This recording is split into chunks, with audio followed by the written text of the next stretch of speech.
Number 1. There may be a new suspect in the Oakland County child killings of the 1970s, with new DNA evidence linking the 4 young victims. From February 1976 to March 1977, a serial killer abducted and held 4 young children against their will. The killer held Mark Stebbins, Kristen Mihalik, Jill Robinson and Timothy King for several days before killing them. After the murder, he cleaned their bodies and clothes and placed them on display on streets throughout Metro Detroit. The 35-year-old mystery has gone unsolved with many leads and speculation, but no physical evidence. Now, an investigative piece by WDIV-TV reports for the first time ever, investigators have found evidence linking DNA to a new suspect. Channel 4 reporter Kevin Dietz said matching hairs were found on all 4 victims. Hairs from a white dog, animal hairs, have been found in the clothing of all 4 victims, so they know that all 4 of these cases are definitely linked together, Dietz said. According to Dietz's report, the new evidence leads investigators to believe more than one person may have been involved. They believe that it probably took more than one person because, remember, these poor kids were held for several days, and in some cases more than a week and a half, and kept alive before they were eventually killed and left on the streets of Metro Detroit, Dietz said. A DNA match from new hairs discovered on one of the victims has led investigators to a suspect who was never named before. This is the first ever physical evidence connected in the Oakland County child killer case ever. Over 35 years, all this time, the families didn't even know there were some hairs on the body of one of the victims, Kristen Mihalik. And now they've been able to link that hair to a man in Kalamazoo, a man by the name of James Vincent Gunnels, Dietz said. According to a report obtained by WDIV, police believe the hairs found on Mihalik are a mitochondrial DNA match to 49-year-old Gunnels. Police reports say this is the first physical evidence match in the Oakland County child killer case's history. Gunnels has a long history of property crimes and was in police custody until just 1 month ago, living in a halfway house in Kalamazoo. Police believe Gunnels, 16 years old at the time, was part of a group involved in the killings. Police have also said Gunnels was molested by a key suspect in the case, a man named Christopher Bush.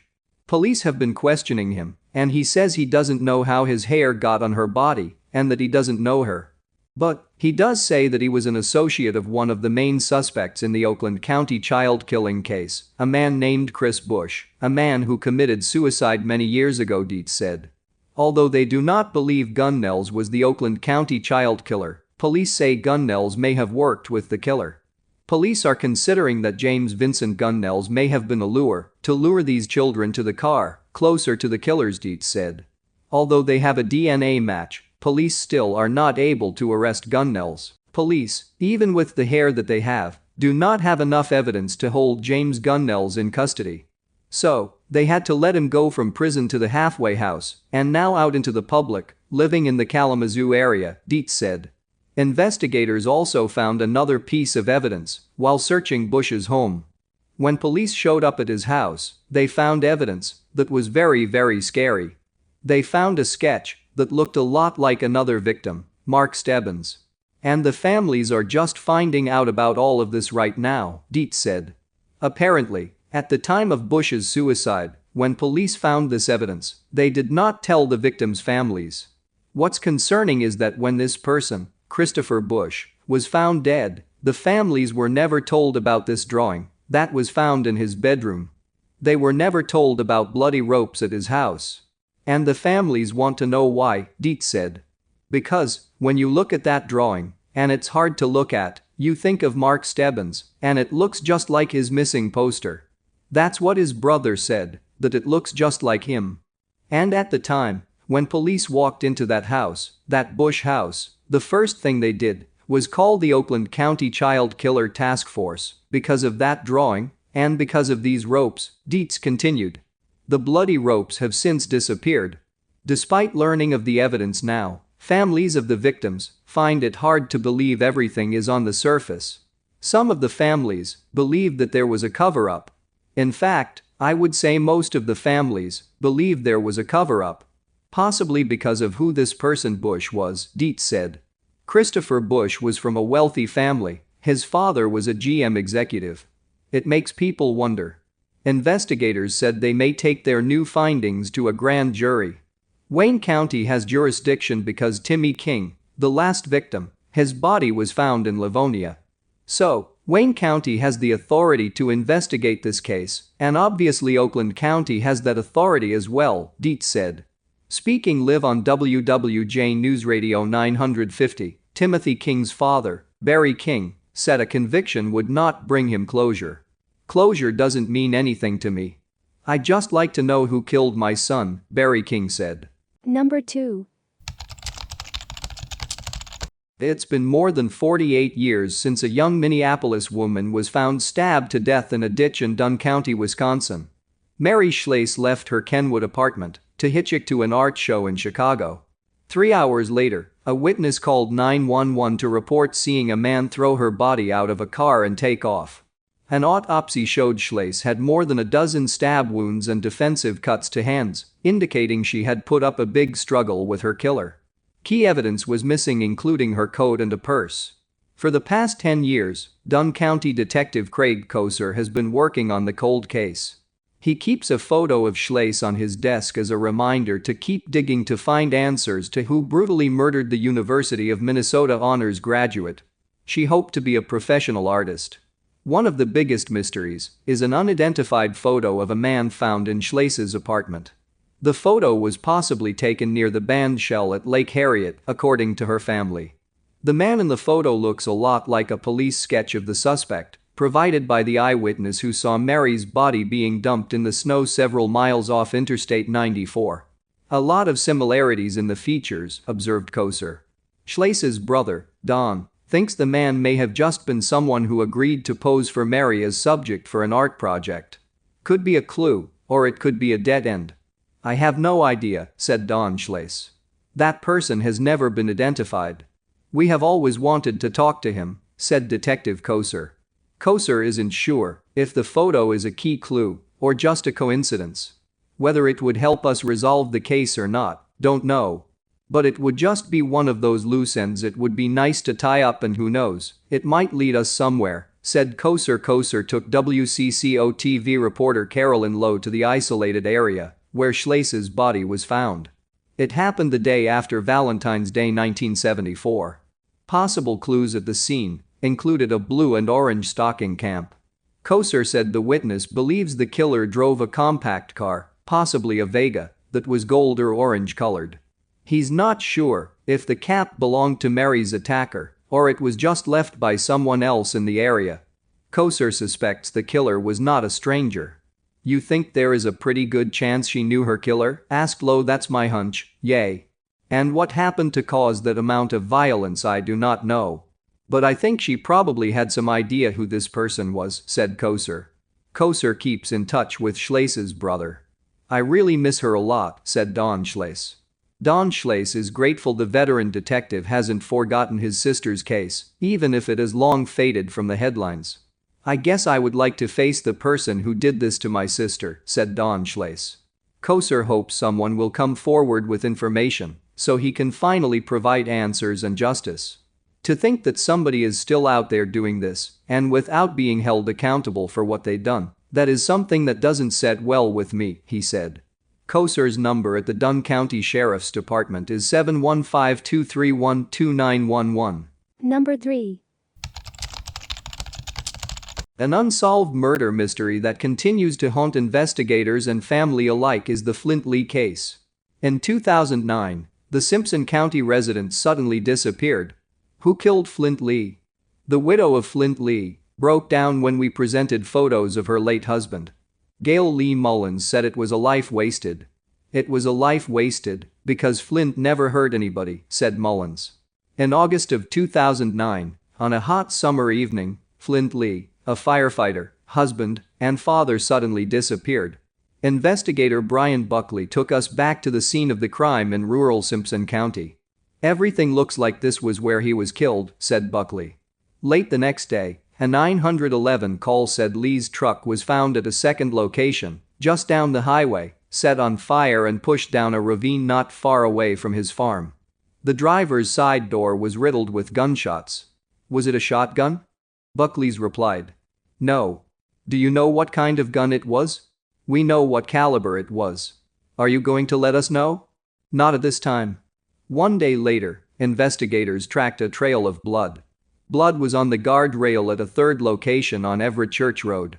A walk to the other side of the bridge reveals shocking discovery. Everything we have come up with so far leads us to believe he was murdered, then transported to the bridge, thrown off the bridge, and the following day the vehicle was burned, Buckley said, looking at the flowing water. Lawmen say someone was trying to cover their tracks. Someone that could act that cruel. To me, it's like he was throwing garbage away when they dumped his body over into the river, said Wayne Lee, the victim's brother. I know they are still out there. With a crime scene, a burned-out truck and body in 3 separate locations, the case was puzzling. Then we learned of new information from the widow about a sighting after his murder. His truck was actually seen driving by our house the Monday afternoon after they killed him, said Mullins. My mother and sister seen it. Months went by, then a confession.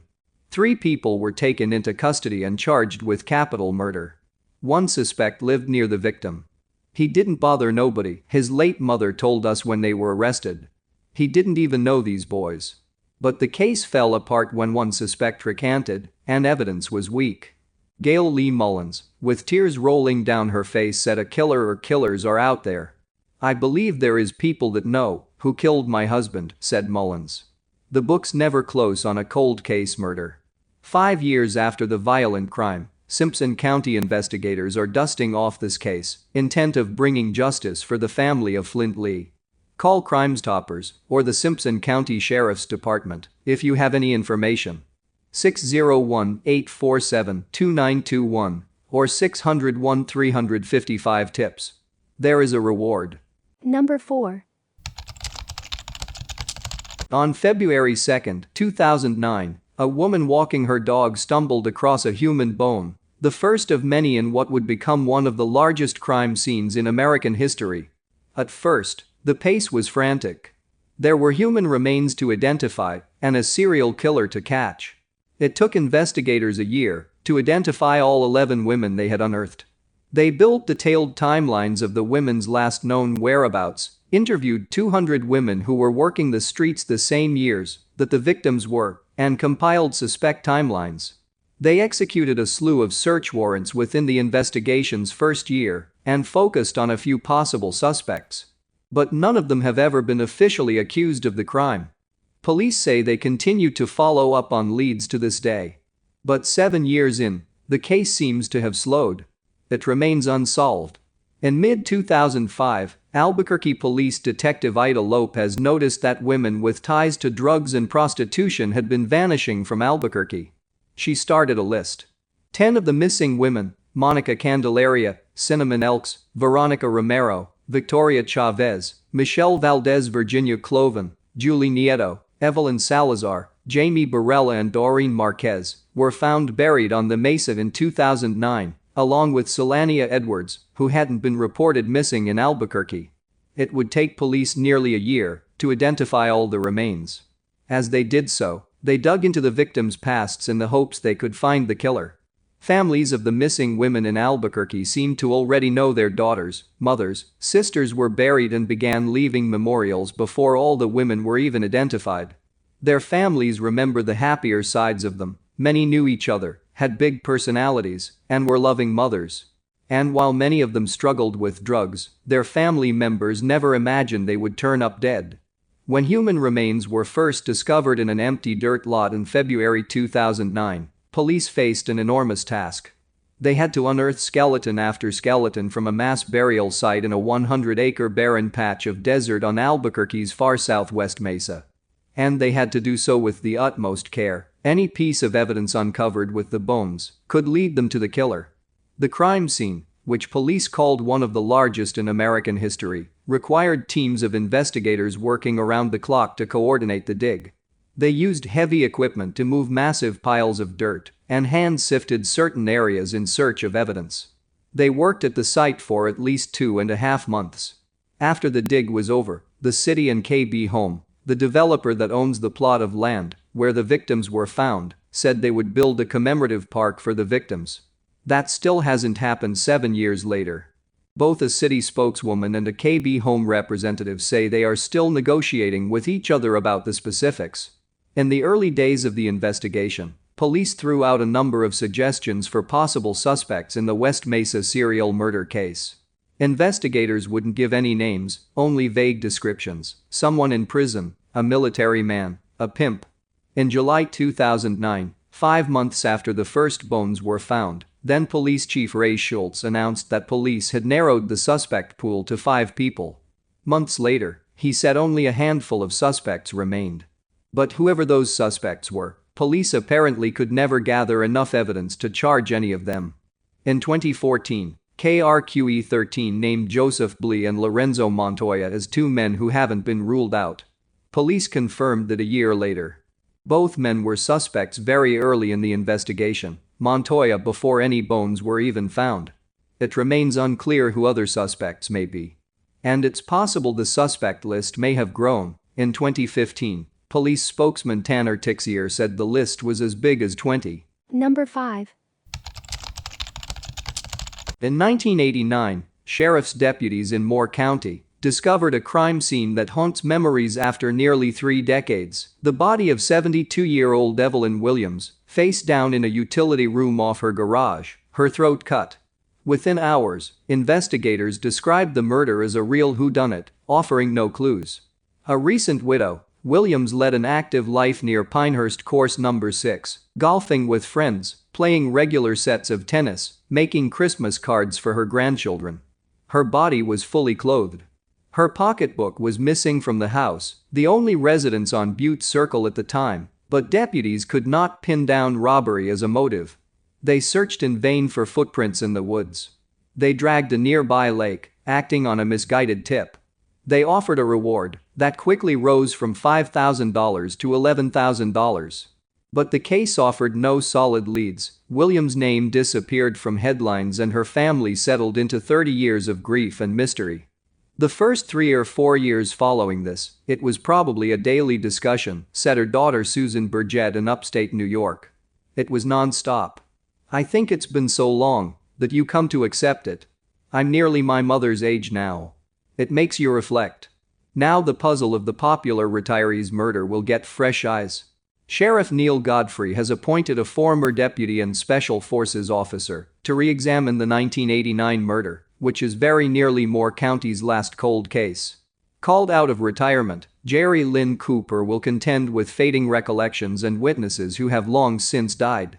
But time cannot bury this certainty: someone slashed an elderly woman's throat on purpose. It wasn't a random act, Cooper said. You don't have such a violent death over just, give me your pocketbook, lady. A simpler Pinehurst in 1989. Pinehurst boasted only about 5,000 people, a third of its population today. Famous for golf, it hadn't yet hosted the US Open, a tournament that first put its tall pines and sandy soil on the nation's TV sets 1 decade later. Williams' development off Course No. 6 just outside Pinehurst had only about 100 residents at the time, nearly all of them retired. Jennifer Edwards, who grew up as Williams' nearest neighbor, recalls thinking that she was the only teenager for blocks in her whole development. I told my mother once that I was the youngest person there, and she was second youngest, said Edwards, now a mother of 2 in North Raleigh. At age 19, she knew Williams well enough to say hello. Her retired neighbor lived a block and a half away, but she was an avid walker. On a Friday afternoon in late January, Edwards and her mother saw Williams at a pro shop. The next day, around noon, Edwards saw Williams walking alone on Aronimink Lane, not far from home. Then on Monday, a deputy knocked on Edwards' door, giving Edwards the news, asking if she had any information. It became clear, she said, that I was the last person to see her alive. Evelyn Williams came to Pinehurst in 1980 with her husband, Robert, a retired chiropractor. They had met and married when Robert was a student in Iowa. After his long and successful career in upstate New York, they decided on a retirement of golf and warm weather. Williams drove a cream-colored Dodge with a personalized license plate. Take care. I can say my mother really was a beautiful person on the outside and the inside, said Burgett, now retired from teaching. She was a great homemaker, very creative. She made her grandchildren's Christmas cards, and she made them by hand. She liked to do fabric painting. She made dolls' clothing. She enjoyed reading and was involved in continually trying to educate herself. She took courses at the community college. She liked anything that involved exercising her brain. Word jumbles. She played bridge, pinochle. She was a busy lady. Before she died, Edward's family never locked their doors. Afterward, always. For years after the murder, Edwards would search for news on the case, combing the internet for updates. She never found anything. So much time passed that she convinced herself the killing had never happened. Then on Monday, she got a call from Cooper, a new investigator giving the case another look. He reminded her of her statement in 1989, a report from the last to see the deceased, and asked to speak to her again. "I thought it was a spoofing call," she said. Cooper has dived into a case that resists routine explanations. The Williams family were retirees in a golf community, but their house was a modest brick ranch, not an obvious target for thieves. "Robbery hasn't been ruled out as a motive," Cooper said, "but it hasn't been confirmed."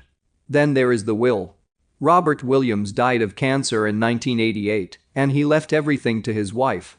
Evelyn Williams had an earlier marriage that produced 2 children, Robert and Clyde Delph. In their mother's will, those 2 sons received 10% of her estate each. Bridget and her brother Mark received a combined 80%. Cooper said investigators are considering those facts, but Bridget said her brother's involvement makes no sense. For one, she said, all 4 children got along well enough that they did not consider each other half-siblings. For another, she said, when Bridget and brother Mark learned details of the will, they protested their larger share and suggested the terms be rewritten more equitably.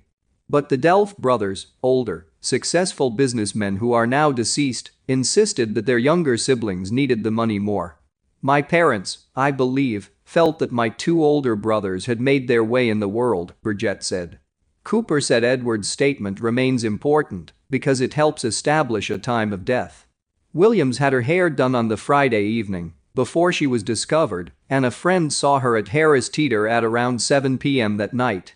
Passing Edwards shows she was alive at midday Saturday.